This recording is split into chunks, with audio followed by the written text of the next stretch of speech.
Magandang gabi sa inyong lahat. Kumusta kayo? Nandito na naman ako para tumulong na maging masarap at mahimbing ang tulog ninyo. Kukwentuhan ko kayo ng iba't ibang maikling istorya na nakakaaliw. Sarap talagang na balikan ang mga kwentong bayan na ikwinakwento noon ng ating mga lola, nanay, mama, lolo, tatay o papa. Noong tayo'y nasa kabataan pa. Kaya, ano pa ang hinihintay natin? Tara na, masimulan ko na ang isa na namang kwento ngayong gabi.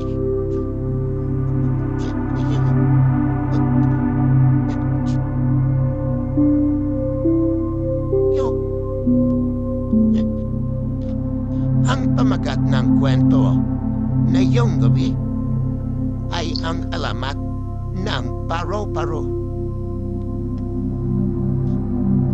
Noong unang panahon, ay may magkapatid na ulila na naninirahan sa isang ilang na baryo sa Laguna. Ito ay sina Amparo na ang palayaw ay Paro. Samantalang ang nakababata naman ay si Perla na bawang sumisipol na dalagita.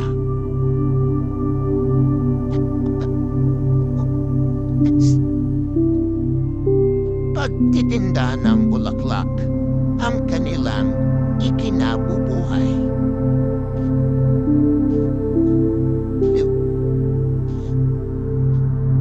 Magkaiba ang ugali nila. Si Amparo ay amad at walang kinagigiliwang gawin, kundi ang lumapit sa mga bulaklak at amuyin ito.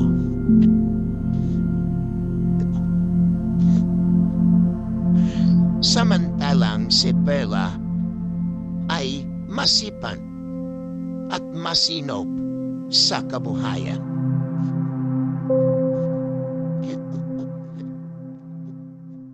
Likas na mabait si Perla.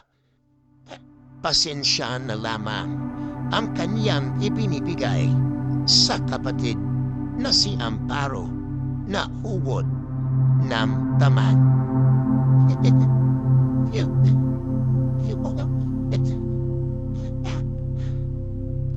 Ngunit isang araw ay naubos na ang pasensya ni Perla at nagalit kay Amparo nang laging nagreklamo sa kanilang ulam.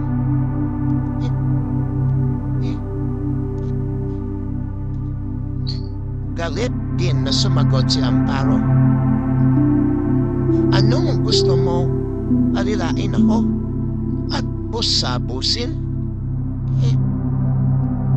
Ako ang masusunod dahil ako ang nakatatanda.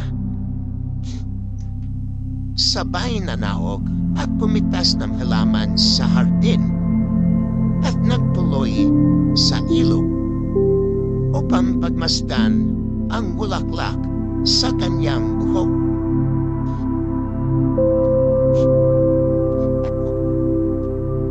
Pagtukwan niya ay tuloy-tuloy siyang nahulog sa ilog.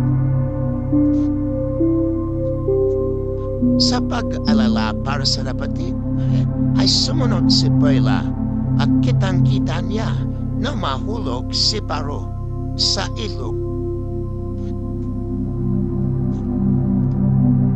Sumigaw ng malakas si Perla.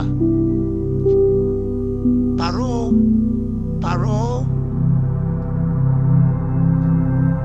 Marami ang nakarinig at tinulungan siya, ngunit walang amparo silang nakita.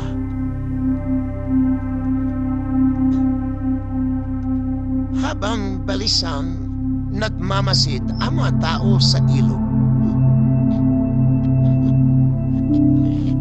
ay may isang bulaklak ang lumutang sa kinahulugan ni Amparo at unti-unti itong gumalaw. Dahan-dahang nawala ang hugis bulaklak nito at unti-unting umusbong ang patpat na may iba't ibang kulay. Walang ano-ano ay lumipad at nakita ni Perla na pumunta ito sa halamanan at nagpalipat-lipat sa mga bulaklak. Kinotoban si Perla at nasambit niya ang katagam. Paro-paro? Simula noon, ang maganda at makulay na munting nilikha ay tinawag na mga tao na paro-paro.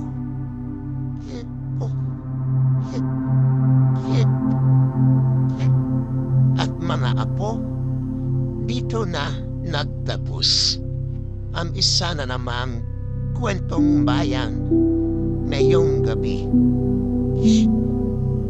Sana ay patuloy niyo pa rin akong suporta dahil gabi-gabi ay meron akong kwento para sa inyo. Maraming salamat.